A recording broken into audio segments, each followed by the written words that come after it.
যখনই আমরা ভাবি যে আমাদের কাছে এই জিনিসটা নেই, ওই জিনিসটা নেই, আমরা কমপ্লেন মোডে চলে যাই, তখন আমরা খুবই কষ্ট পাই। এবং আপনারা এটা খেয়াল করবেন, যখনই আপনাদের সাথে এটা হয়, আপনাদের সাথে নিশ্চয়ই এরকম ফিল হয়। কিন্তু আপনি একটা জিনিস ভেবে দেখুন, আপনার হেলথ ভালো আছে, আপনার হাত পা সব ঠিকঠাক আছে, রাইট? আপনি সকালে আজকে উঠেছেন, এই সব জিনিস যদি ভাবেন, এটা বহুত বড় ব্যাপার। আজকে দিনে সকালে অনেকেই আছে এরকম ঘুম থেকে উঠতে পারেননি।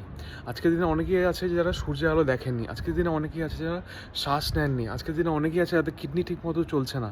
আপনি যদি এইভাবে ভাবেন, তাহলে আপনি সেই গ্রেটফুল হতে পারবেন যে আপনার কাছে কত কিছু আছে লাইফে।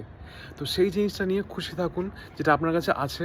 এবং যখনই আপনি আপনার ফোকাসটা কিছু নেই থেকে শিফট করে যেখানে কিছু নেই থেকে শিফট করে কিছু আছে, যেখানে আপনার কাছে অনেক কিছু আছে, ফ্যামিলি আছে, ফ্রেন্ডস আছে, আপনার কাছে মানি আছে, আপনার কাছে লাইফ আছে, আপনার কাছে বন্ধুরা আছে, হ্যাঁ, প্রিয়জনরা আছে, এই দিকে ফোকাস করবেন যে যেই জিনিসগুলো আপনার কাছে অলরেডি আছে, তখন দেখবেন আপনাদের মনটা টুক করে খুব ভালো হয়ে যাবে।